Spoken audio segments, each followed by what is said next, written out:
Hello दोस्तों, नमस्कार। आप देख रहे हैं आरपीएस स्टडी सेंटर। मैं आज पार्ट 2 को लेकर आया हूँ। इसमें देखिए ध्यान से कि मैं आज जो है इसमें देखिए कि अगर आप पार्ट नंबर 1 नहीं देखें तो आप उससे पहले देख लीजिए, ठीक है। ये चैप्टर 1 का है, ठीक है, यानी कि प्रकाश के परावर्तन का ही क्वेश्चन कुछ और भी है, यानी कि पॉइंट्स सारे लिखा रहे हैं पहले, ठीक है। तो यहाँ से ध्यान से देखिए कि किरण क्या है, क्या लिखे हैं कि किरण क्या है, किसको कहते हैं। तो ध्यान से देखिए कि प्रकाश जिस पथ पर चलती है उसके दिशा को किरण कहते हैं। प्रकाश यानी कि रोशनी जो है जिस पथ पर चलती है यानी कि रास्ता पर चलता है उस दिशा को क्या कहेंगे, किरण कहेंगे। जैसे कि यहाँ पर देख लीजिए, ये जो है ये सीधी रेखा में जा रहा है ना, तो ये जो है इसका कोई ना कोई तो दिशा होगा, किस तरफ दिशा है यानी कि आगा की ओर, ठीक है। तो ये इस दिशा को ही क्या बोलते हैं कि किरण कहते हैं। क्लियर है?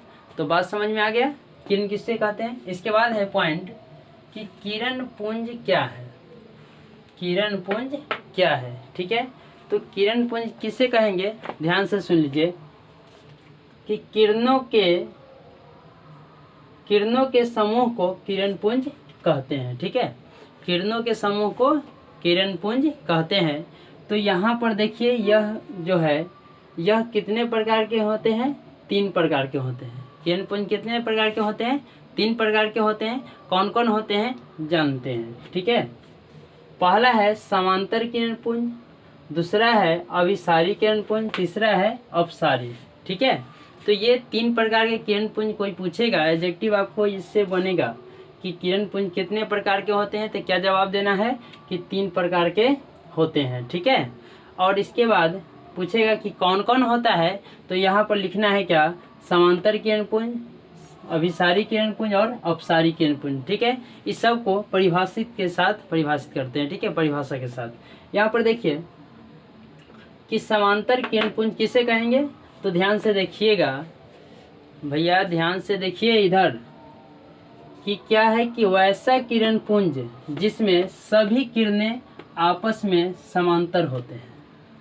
देखिए वैसा किरण पुंज जो सभी किरणें क्या होगा, आपस में एक दूसरे के समांतर होगा, ठीक है। समांतर का मतलब जानते हैं कि अगर जिस दिशा में ये जा रहा है ये कहीं पर भी ये रेखा आपस में कटने वाला नहीं होता है, तो उसको क्या बोलेंगे, समांतर बोलेंगे। क्या बोल देंगे, समांतर। क्लियर? तो अब देखिए, तो किसके बोलेंगे, समांतर किरण पुंज किसको कहेंगे, तो वैसा किरण पुंज जिसमें सभी किरणें आपस में क्या होगा, समांतर होगा। जैसे ये 3 गो नहीं होगा, 4 गो भी हो सकता है, 5 गो भी होगा, एक दूसरे को ही क्या होगा, समांतर होगा, ठीक है। तो यानी कि सीधी रेखा में हमेशा होगा, जो एक दूसरे को कभी भी इसको बढ़ाइए इधर भी तक कभी काटने वाला नहीं है, तो इसको क्या बोलते हैं, समांतर किरण पुंज। क्लियर है? इसके बाद क्या है, अभिसारी किरण पुंज किसे कहते हैं, तो अभिसारी किरण पुंज वैसा किरण पुंज जिसके सभी किरणें एक बिंदु पर मिलती हैं। वैसा किरण पुंज जिसके सभी किरणें एक बिंदु पर आकर क्या होता है, मिलती हैं, उसे क्या कहते हैं, अभिसारी किरण पुंज कहते हैं, ठीक है। जैसे एग्जाम्पल देखिए, यहाँ पर भी दिया गया है और नहीं समझ में आता है तो यहाँ पर समझा देते हैं। ध्यान से देख लीजिए कि अगर यहाँ पर कोई बिंदु है, पॉइंट है, इधर से ये रेखा आया, इधर से भी गया, इधर से भी जाएगा, ठीक है। तो इस प्रकार के बहुत सारे रेखा होगा। ये किरण है तो ये क्या है कि बहुत सारे आया, और ये जो एक जगह देखिए ये बहुत दूरी से आ रहा है, चारों तरफ से आ रहा है और एक बिंदु पर जाकर मिलती है। क्या हो रहा है, एक बिंदु पर आकर क्या हो रहा है कि मिल रहा है, उसी को क्या बोलते हैं कि अभिसारी किरण पुंज कहते हैं, ठीक है। क्या कहते हैं, अभिसारी किरण पुंज कहते हैं। क्लियर है? तो इसमें क्लियर हो गया होगा कि अभिसारी किरण पुंज किसे कहेंगे, एक बिंदु पर यदि मिलेगा उसको क्या बोलेंगे, अभिसारी किरण पुंज, है ना दोस्तों, आसान। तो चलिए अब ये जान लिए। इसके बाद अपसारी को समझ लेते हैं कि अपसारी किरण पुंज क्या होता है। तो वैसा किरण पुंज जो एक बिंदु से निकलकर फैल जाती है, वो ऐसा किरण पुंज जो एक बिंदु से निकल कर क्या होगा कि फैल हो जाएगा। जैसे कि मान लेते हैं, यहाँ पर ही समझा रहे हैं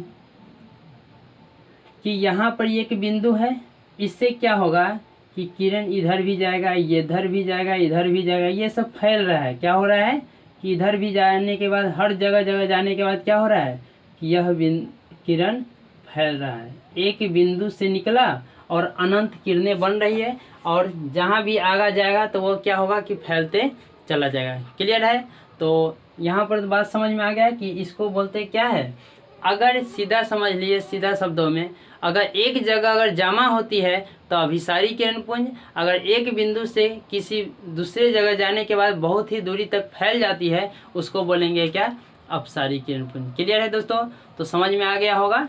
ठीक है, तो आज इतना ही रहने देते हैं। ये छोटा छोटा ही वीडियो, आप इसे कंटिन्यू देखिए और रोज़ देखिएगा। ठीक है, तो मिलते हैं अगले वीडियो में। Thank you.